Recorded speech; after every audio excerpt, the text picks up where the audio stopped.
बीड येथील लाचखोर विभागीय वन अधिकारी श्रीनिवास लखमावाड याचा नांदेड येथील निवासस्थानी एसीबीने झाडाझडती घेतली।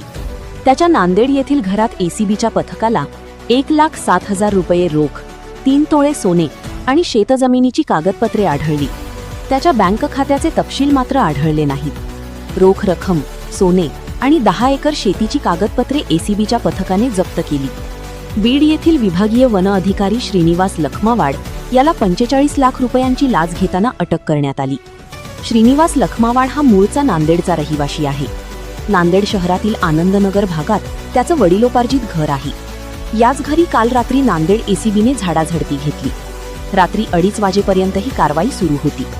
लाच प्रकरणात मोठा अधिकारी अटक झाल्यानंतर त्यांनी शासकीय नोकरीतून जमवलेली अपसंपदा जप्त करण्यासाठी त्याच्या घरी तपासणी, झाडाझडती घेतली जाते। एसीबीच्या कारवाईची ही प्रक्रिया आहे। त्यानुसार श्रीनिवास लखमावाड याच्या नांदेड येथील निवासस्थानी ही कारवाई करण्यात आली।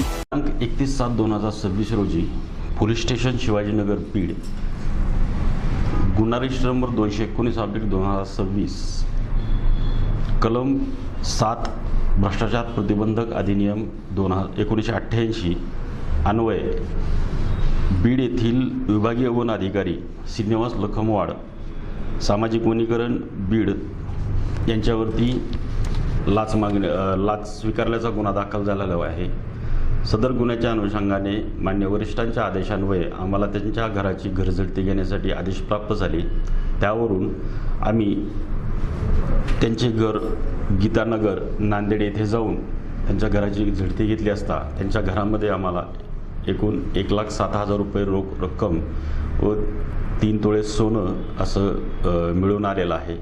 तसेच त्यांच्या घराची कागदपत्र, शेतीची कागदपत्र आम्ही घरझडतीमध्ये ताब्यात घेतलेली आहेत। तसेच गाडीची कागदपत्र ताब्यात घेतलेली आहेत। साधारण 10 एकर शेती असल्याचं पुराव्यावरून आम्हाला दिसून येत आहे। नाही, बँकचे काही कागदपत्र त्यांची मिळून आले नाहीत।